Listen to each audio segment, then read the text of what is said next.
Hello there, ladies and gentlemen. This is Christopher Aaron. It's January 8th, 2020.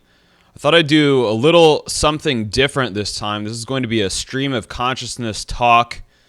We will skip the charts this week. There's been a lot of volatile action in the precious metals, but I want to talk to you about another topic that I think is equally as important, and that is the conflict that is going on with Iran right now.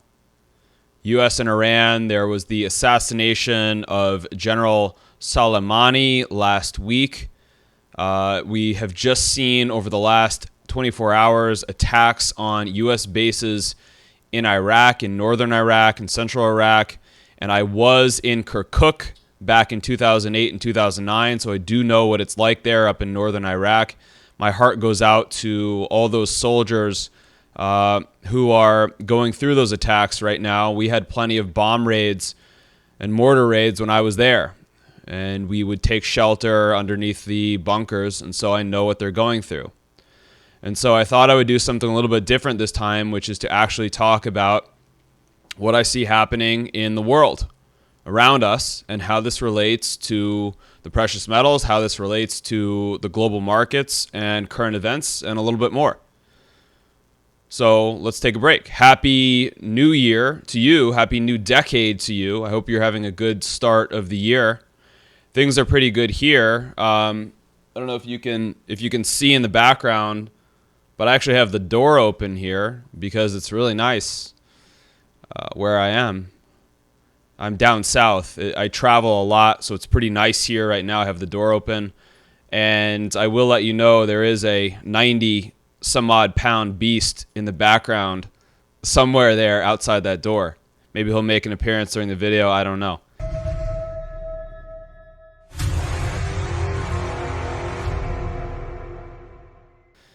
So I want to get back to talking about these attacks because I think this is very important. General Soleimani was assassinated by a U.S. drone strike. And this is why it's close to home. I worked on the drone program in Afghanistan and Iraq from 2006 through 2007. 2008 to 2009, I worked on another program. I was a contractor with the Army Corps of Engineers. I was a cartographer. I made maps. So I did 2 deployments over the course of 3 years, 2006 to 2009, 6 months each. By the way, if you want to know more about that, just Google Christopher Aaron drones. You'll see plenty of information about that. So when I say this is a little bit close to my heart, it is. I volunteered to work in the drone program. I was a sophomore in college during the attacks of September 11th, 2001, and it was something that I felt I wanted to do, was to go into the military intelligence world to work on that program.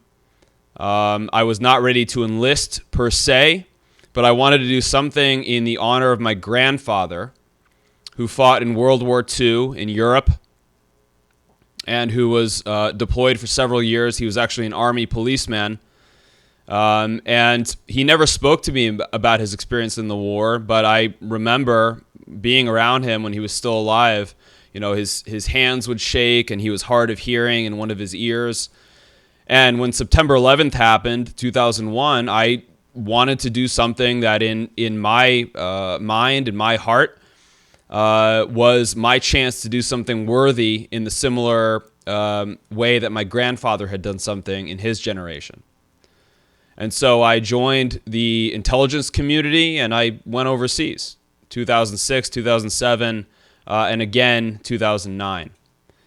And you know, some of the things that I observed when I was overseas, you know, the first deployment that I did, 2006, I was very much gung-ho, very much patriotic, and I still am. I am a patriot. I love the United States. I love what our country stands for as for the ideals of the Founding Fathers, freedoms that we enjoy, to choose our own path in life. Some of those goals and ideals I very much still believe in. However, when I was overseas, I saw with my own 2 eyes that what we were being told on the news, on CNN, was not the same as what I was seeing with my eyes on the ground. Especially when I got back from my second deployment in 2009, and I saw that we had actually lost control of vast areas of Afghanistan around Kandahar. There he is.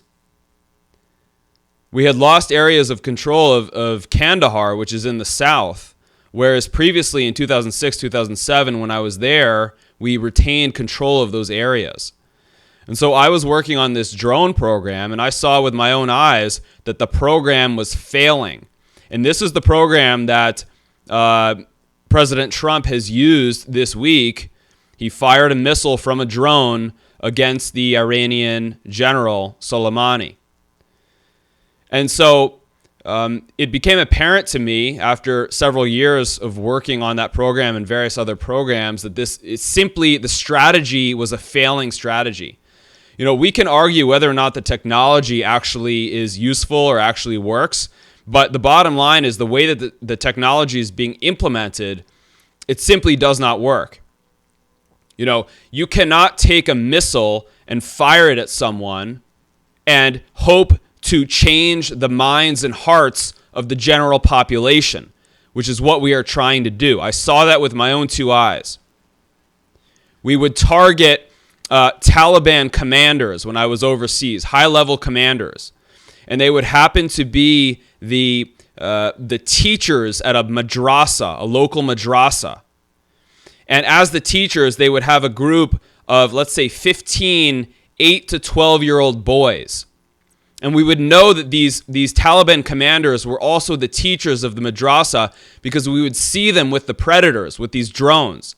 And they would go out into the middle of a field, and we would watch as they were teaching their children. And then later that night, we would drop a bomb on them. And we would kill that teacher, that Taliban commander, who, yes, maybe he hated the West, maybe he hated the United States. You know what? But he was also a teacher of 15 young, impressionable boys. And so you think about it, what happens after that? We would report it to the news, and CNN would report, hey, there's one kill of a Taliban commander. And yes, it was. But were we actually winning the war? Were we actually doing any good for security in the world, or just security of the United States? Even just to be selfish about it. Were we helping the security of our own country by dropping missiles on these Taliban commanders / teachers? I reached a point where I said that I no longer think we are actually causing any good in the world, that we were actually making things worse by this program of dropping missiles on people, and I'm not afraid to say it. Even though there are certain individuals out there who do not want me to speak about what I'm speaking to you about right now. I'm right here, and I'm saying it. So, we will get back into a discussion of the precious metals and how this relates in a moment. And by the way, I am wearing, I don't know if you can see this here, this is a new silver chain that I just bought. This is a sterling silver chain. Nothing too fancy. But I'll tell you, so I'm not just, let's see if we could show this one. This is my first silver coin that was ever given to me back in 1987 by my father, a present. You know, so I'm not just an investor in silver bullion and silver mining equities, which I am, but I also wear silver around my body. What I've found is that it actually, I notice a difference. I actually feel like I breathe a little easier when I have silver pressed against my body, which makes sense if you think about it. I mean, there's a reason why it's called silverware and why we would traditionally give babies in Great Britain a silver spoon for their birthday, and in the colonial period in the United States. Why silver? Because it's antibacterial. So I recognize there are many special properties to these metals. I got sick the other day, and I thought I would try some of this. Have you guys tried this one? This is Sovereign Silver. It's a silver spray. I'll tell you the truth, I didn't notice that much of a difference with this. I don't know if I got a bad batch or if, I don't know, maybe this stuff doesn't really work. You see what I'm saying? Like, I'm a skeptic. If it works, it works. If it doesn't work, I say throw it out. I might not use this again. I don't know. Have you had a better experience than me? So, But I have the medals, I have the necklace right now, and these things work for me. So we all do what we can do. One of the most formidable experiences that I had while I was overseas, I was actually in a tent in Kuwait in 2008. I was going from Afghanistan to Iraq, and I was in a tent. It was in the middle of a sandstorm. It was disgusting in this tent. And I happened to have a copy of George Orwell's 1984 with me, which, if you haven't read it recently, we had to read this back in high school. When I was in high school, we read George Orwell. But I read it for a second time back in 2008. And it was incredible for me to read. If you haven't read it, you have to read 1984. But not just for what it talks about. The stereotypical thing about 1984 is they talk about Big Brother and the thought police. And there's, people from the TV screen looking back at you and monitoring what you're doing. It's not just about that. George Orwell, by the way, was his pen name. His real name was Eric Blair.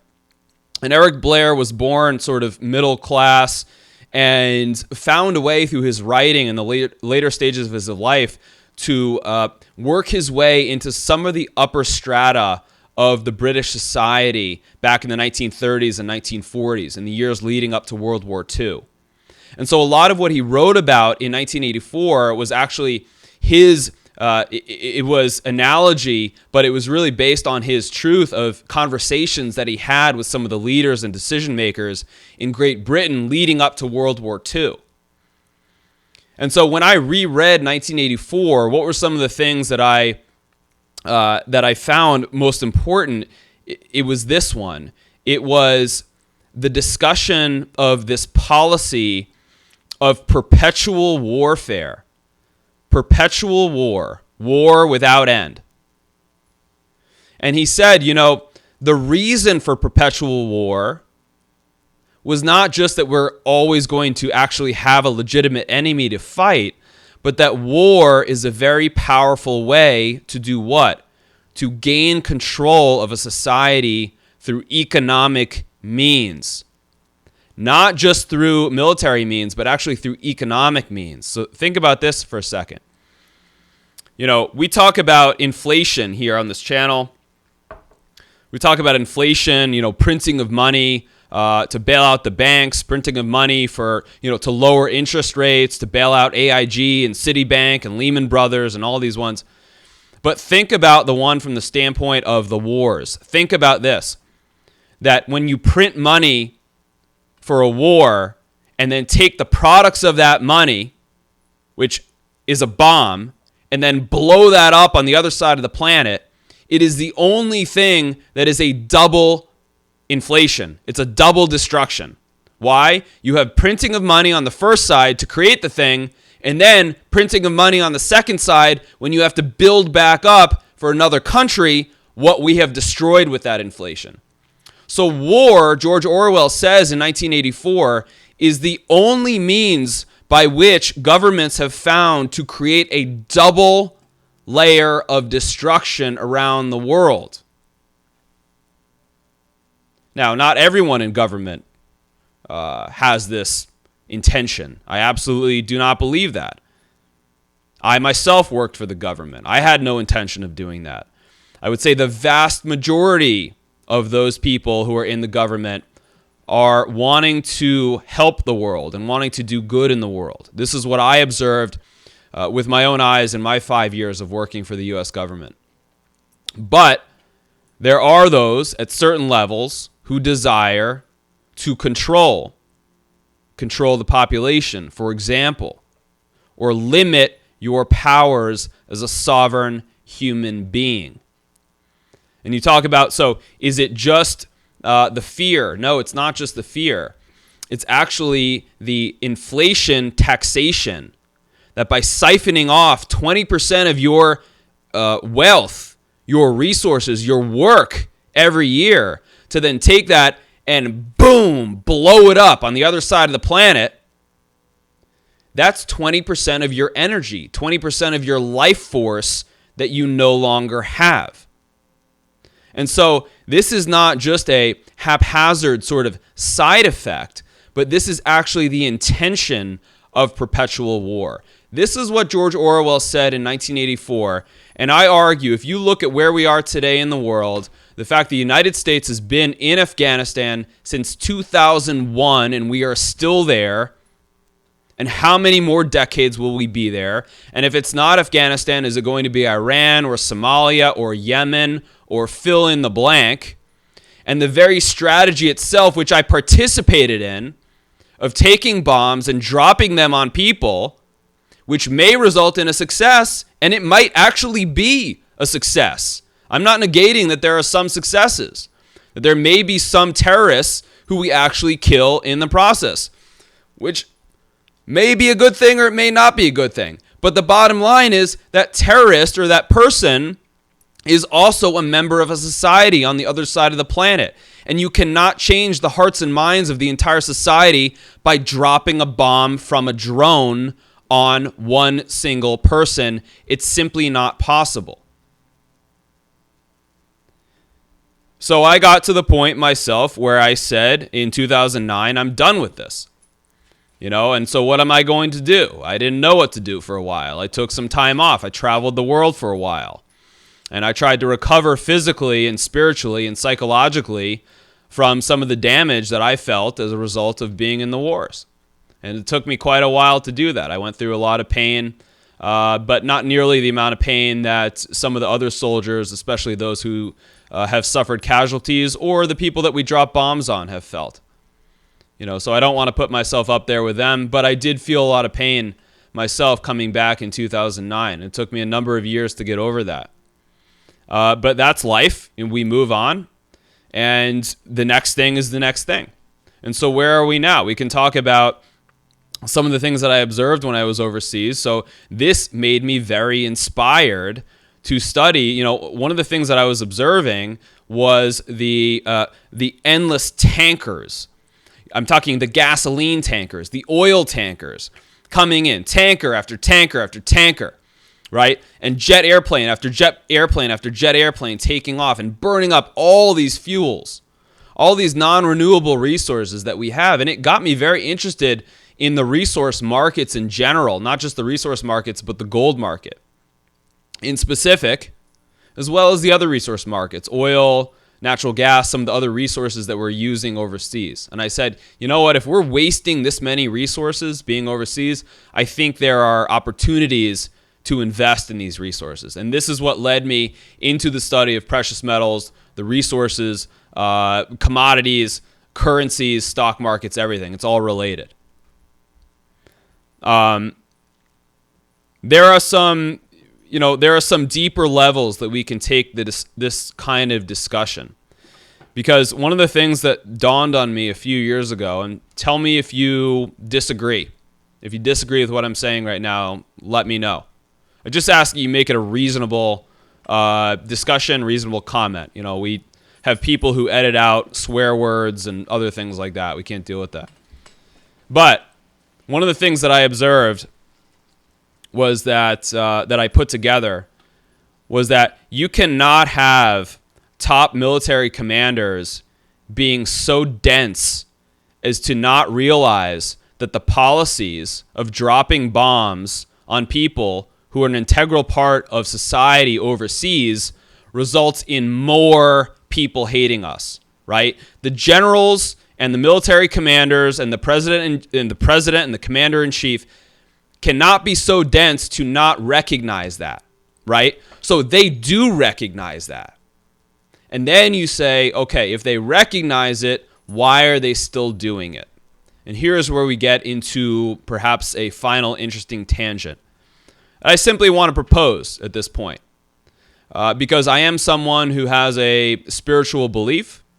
I believe that not everything that we have here right now is contained simply in the table and the body and the metal, right? Not everything is there. There's something more. Let's just use an example. How do we know there's something more?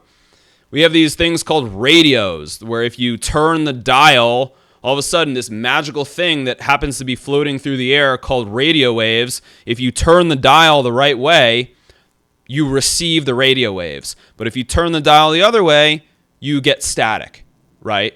I can't see that. I can't feel the radio waves, but they're there. So I believe that there is more than we can see with the eyes or feel with the hands in this universe, in this world.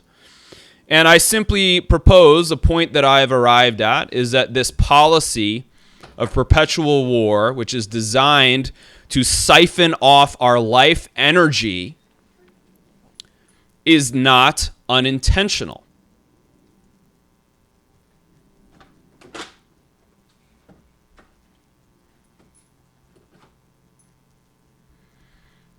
I've been brought a Frisbee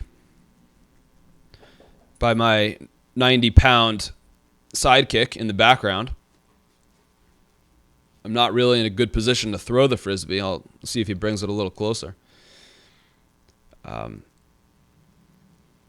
So, I'm just trying to say that I believe this policy that we are engaged in, the United States and the Western world, most of NATO for that matter, is not haphazard. It is intentional. And so, there must be a reason for that intentionality. And I propose to you that I believe we as human beings are much more powerful than perhaps even we know. And that perhaps part of that intention of trying to siphon away our energy, which I'm calling money, which I'm calling life force, which I'm calling the products of our labor, it's interchangeable. That this intention of siphoning some of that away from us is actually designed. It's actually designed. It's not some big crazy conspiracy. It's actually just what I observed with my own two eyes being in Afghanistan myself. If you have been to Afghanistan and you observed something different, if you observed that we were not wasting resources overseas, I would love to hear about it. It's not what I observed. I'm not saying that I know everything. I'm only saying that I know what I saw myself from 2006 to 2009 when I was in Afghanistan and Iraq, and I'm seeing the same thing happen today as Trump is dropping missiles on General Soleimani and the consequences of that going forward.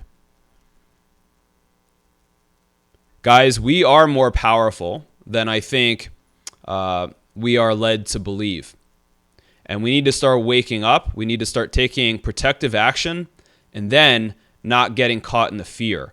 Once you protect yourself financially, physically, spiritually, and you're good on those things, then you go out into the world and you celebrate and you have a good time, because that's exactly what they do not want us to do, is to actually enjoy the lives that we have. So I say, Happy New Year to you from myself, Christopher, from Klaus, somewhere in the background. I hope you have a wonderful decade ahead. There are incredible opportunities here in the resource markets. If you understand some of the things that I'm talking about here with the interrelation between war, the wasting of resources, and this being designed as an actual policy, there are phenomenal opportunities ahead of us, not just in gold and silver, but in the wider resource market. So I hope you will stay tuned. This time next week, we'll get back to the normal format. We will be in the studio with the charts, updating on the gold and silver price action. For now, I encourage you to take a look at the homepage, igoldadvisor.com, which is where you can find the latest on gold and silver and the investment decisions that we are making on that forum. Thank you. I'll see you this time next week. God bless.